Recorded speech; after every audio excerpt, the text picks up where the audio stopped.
Voting Committee, Republican Senators Quay and Taft, Democratic Senator Buckley, President Truman smiling, his hands, Senator Vandenberg, and House Speaker Martin. Bows to the applause.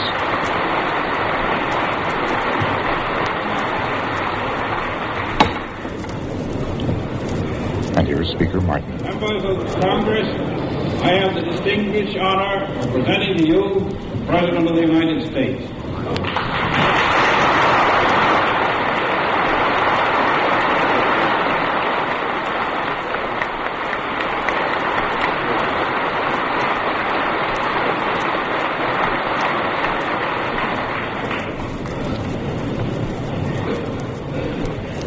Mr. President, Mr. Speaker, members of the Congress,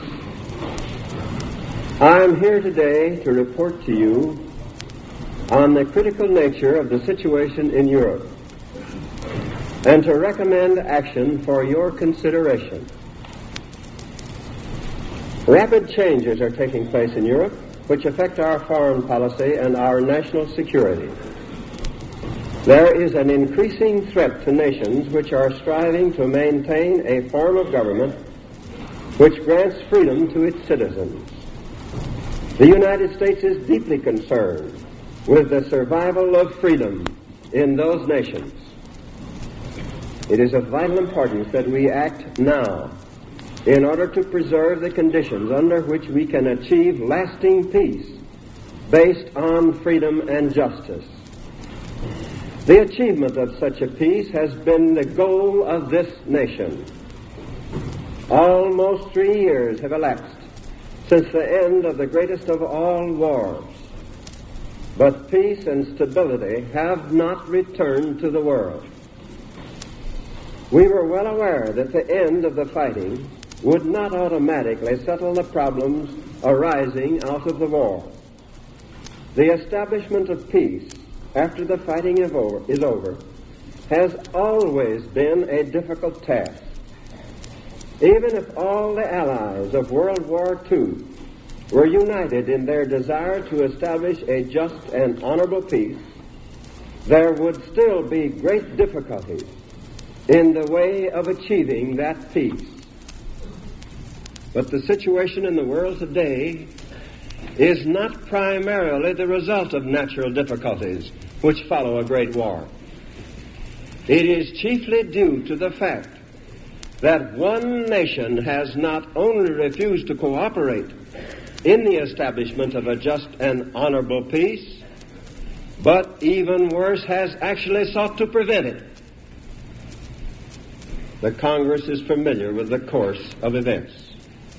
You know of the sincere and patient attempts of the democratic nations to find a secure basis for peace through negotiation and agreement.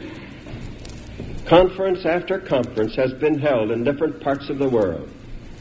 We have tried to settle the questions arising out of the war on a basis which would permit the establishment of a just peace. You know the obstacles we have encountered, but the record stands as a monument to the good faith and integrity of the democratic nations of the world.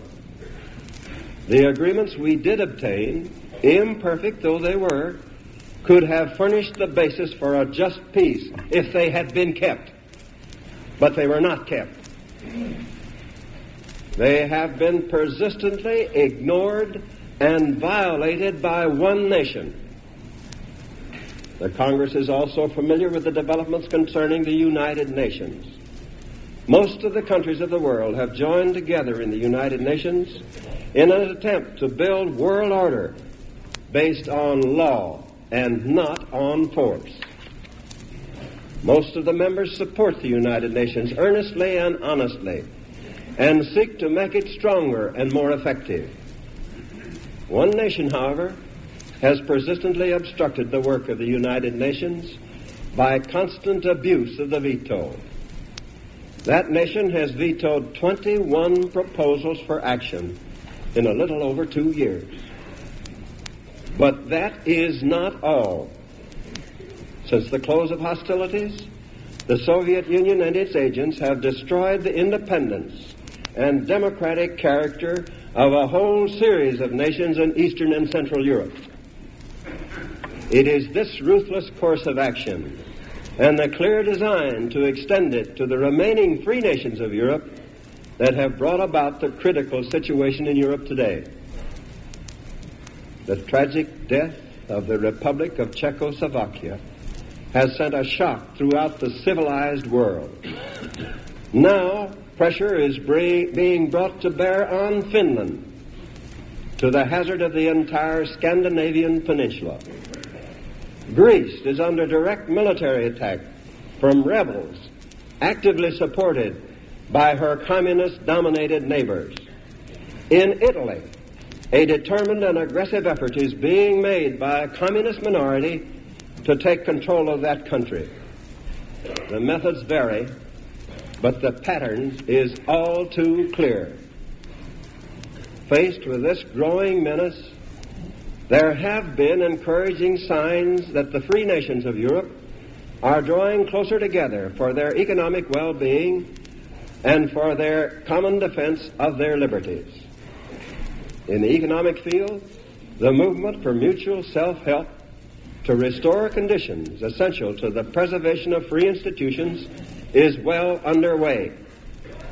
In Paris, the 16 nations which are cooperating in the European Recovery Program are meeting again to establish joint organization to work for the economic restoration of Western Europe. The United States has strongly supported the efforts of these nations to repair the devastation of war and to restore a sound world economy. In presenting this program to the Congress last December, I emphasized the necessity for speedy action. Every event in Europe since that day has underlined the great urgency for the prompt adoption of this measure. The Soviet Union and its satellites were invited to cooperate in the European Recovery Program. They rejected that invitation. More than that, they have declared their violent hostility to the program and are aggressively attempting to wreck it. They see in it a major obstacle to their designs to subjugate the free community of Europe. They do not want the United States to help Europe. They do not even want the 16 cooperating countries to help themselves. While economic recovery in Europe is essential, measures for economic rehabilitation alone are not enough. The free nations of Europe realize that economic recovery, if it is to succeed, must be afforded some measure of protection against internal and external aggression. The movement toward economic cooperation has been followed by a movement toward common self-protection in the face of the growing menace to their freedom. At the very moment I'm addressing you, 5 nations of the European Community in Brussels are signing a 50-year agreement for economic cooperation and common defense against aggression. This action has great significance, for this agreement was not imposed by the decree of a more powerful neighbor. It was the free choice of independent governments representing the will of their people and acting within the terms of the Charter of the United Nations. Its significance goes far beyond the actual terms of the agreement itself. It is a notable step in the direction of unity in Europe for the protection and preservation of its civilization. This development deserves our full support, and I am confident that the United States will, by appropriate means, extend to the free nations the support which the situation requires. I am sure that the determination of the free countries of Europe to protect themselves will be matched by an equal determination on our part to help them to protect themselves.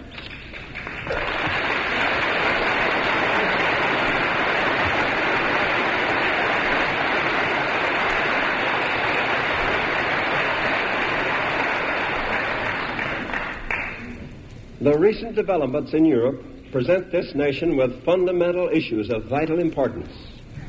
I believe that we have reached a point at which the position of the United States should be unmistakably clear, be made unmistakably clear.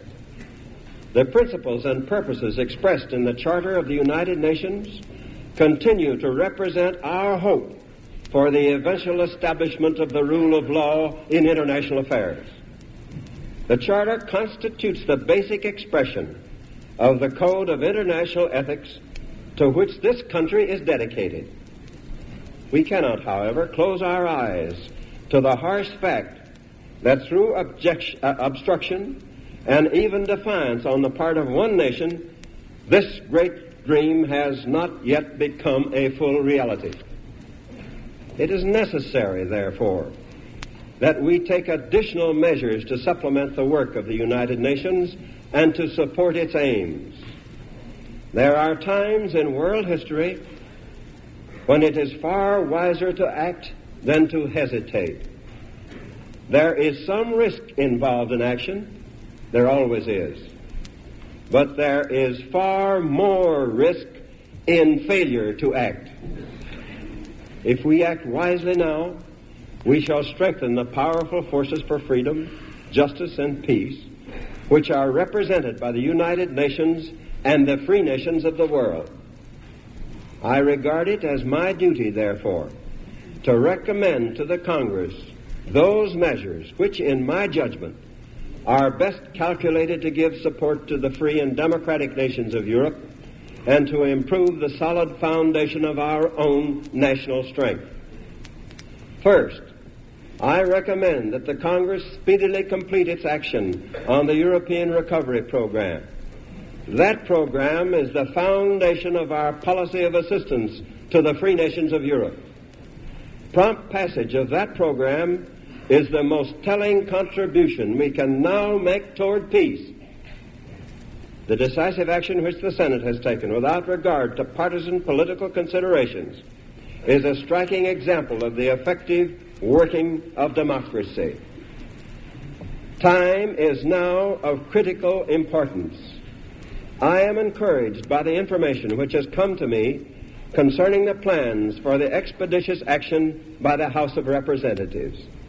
I hope that no single day will be needlessly lost. Second, I recommend prompt enactment of universal training legislation.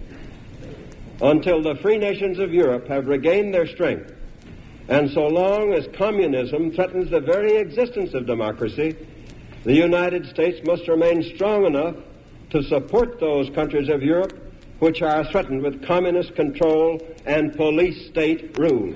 I believe that we have learned the importance of maintaining military strength as a means of preventing war. We have found that a sound military system is necessary in time of peace if we are to remain at peace. Aggressors in the past, relying on our apparent lack of military force, have unwisely precipitated war. Although they have been led to destruction by their misconception of our strength, we have paid a terrible price for our unpreparedness. Universal training is the only feasible means by which the civilian components of our armed forces can be built up to the strength required if we are to be prepared for emergencies. Our ability to mobilize large numbers of trained men in time of emergency can forestall future conflict and, together with other measures of national policy, can restore stability in the world. The adoption of universal training by the United States at this time will be unmistakable evidence to all the world that our determination is to back the will to peace with strength for peace.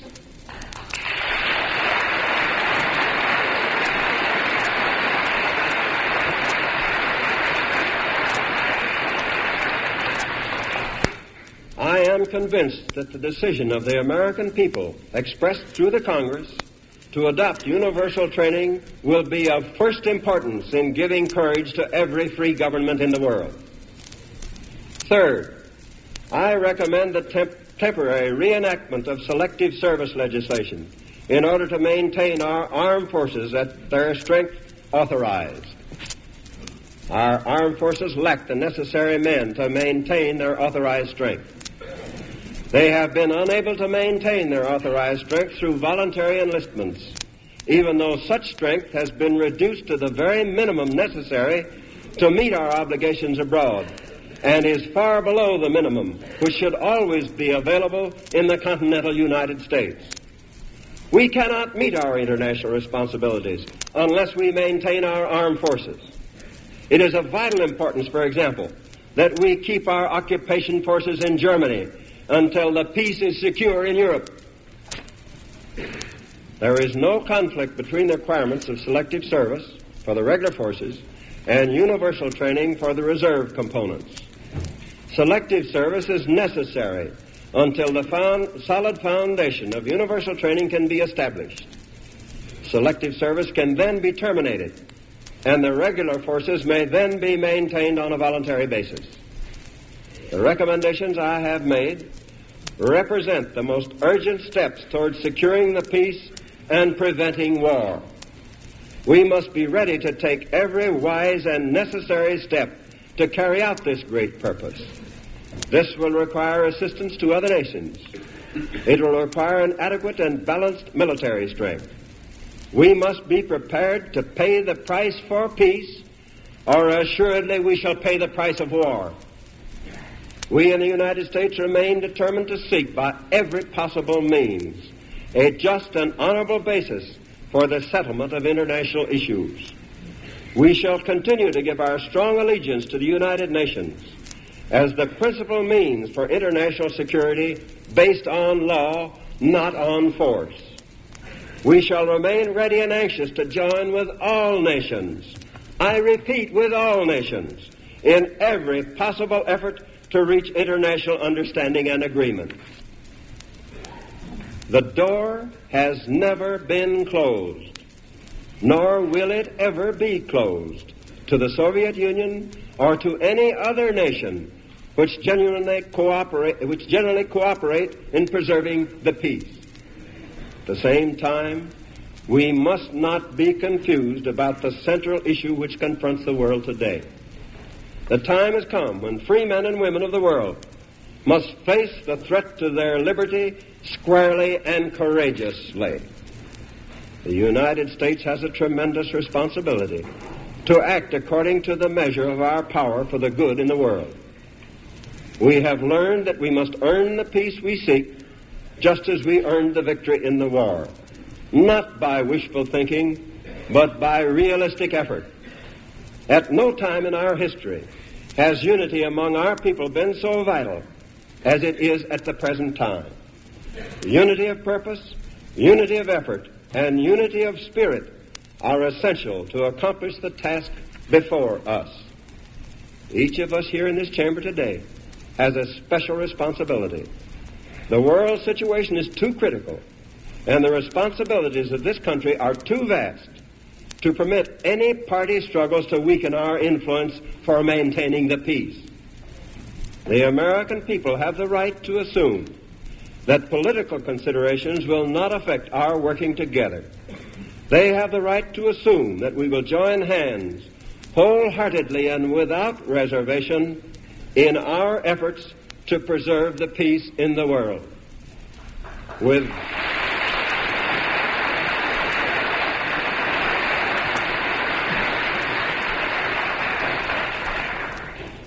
God's help, we shall succeed.